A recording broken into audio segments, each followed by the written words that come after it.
গোপাল ভাঁড়ের চিঠি লেখা ৩৪ পর্ব। গোপাল লেখাপড়া বিশেষ কিছু জানত না, যদি বা লেখাপড় কিছু জানত, কিন্তু হাতের লেখা ছিল খুব খারাপ। কিন্তু রাজা কৃষ্ণচন্দ্রের ভাঁড় হিসাবে তার খ্যাতি চারিদিকে ছড়িয়ে পড়েছিল। পাড়াপড়শিরা তাই তাকে সমীহ করে চলত, কেউ কেউ বা বিভিন্ন প্রযোজনে গোপালের সঙ্গে এসে দেখা করত, পরামর্শ নিত। গোপালের বুদ্ধি নিয়ে প্রায় সকালে চলত। একদিন এক বুড়ি এসে বলল, গোপাল ভাই, আমার একখানা চিঠি লিখে দাও না। আমার ছেলে পুরী থেকে ১০ ক্রোশ দূরে নাগেশ্বরপুর গেছে, কোনো খবর পাচ্ছি নে, বেশ কয়েকদিন হল। টাকা পয়সাও নাই যে কাউবে পাঠাব। বুড়ির কথা শুনে গোপাল বললে, আজ তো আমি চিঠি লিখতে পারব না ঠাকমা। কেন ভাই, আজ কি যে তুমি চিঠি লিখতে পারবে না? অনেক দিন হয়ে গেছে, আজ না লিখলেও নয়। আর তোমার দেখা সব সময় পাই না যে তোমাকে চিঠি লিখতে বলি। আজ দেখা পেয়েছি, একখানা চিঠি লিখে দাও না ভাই। আমি বুড়ো মানুষ, কার কাছে যাব চিঠি লিখতে ভাই, তুমি একমাত্র ভরসা। আমার যে পায়ে ব্যথা গো ঠাকমা। পায়ে ব্যথা তাতে কি হয়েছে?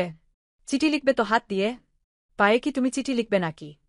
তোমার কথা শুনলে হাসি পায়, তোমার মতো এমন কথা কোথাও শুনিনি। গোপাল হেসে বলল, চিঠি তো লিখ হাত দিয়েই, কিন্তু আমার চিঠি অন্য কেউ যে পড়তে পারবে না। আমার লেখা চিঠি আমাকে নিজে গিয়ে পড়ে দিয়ে আসতে হবে। আমার যে এখন পায়ে ব্যথা, এখান থেকে পুরী, আবার পুরী থেকে ১০ ক্রোশ দূরে নাগেশ্বরপুরে, চিঠিটা তো আমি পড়ে দিয়ে আসতে পারব না। তুমি অন্য কাউকে দিয়ে চিঠিখানা এবারকার মতো লিখিয়ে নাও ঠাকমা। আমার পা ভাল হলে চিঠি লিখে দেব এবং নিজে দিয়ে পড়ে আসব। বুড়িমা এরপর আর কি বলবে, বাধ্য হয়ে চিঠি না লিখিয়ে ফিরে যেতে বাধ্য হল গোপালের বাড়ি থেকে। গ্রন্থনা অধ্যক্ষ মহসিন আলী আঙ্গুর, সম্পাদক ও প্রকাশক মুজিবনগর খবর.com, মেহেরপুর।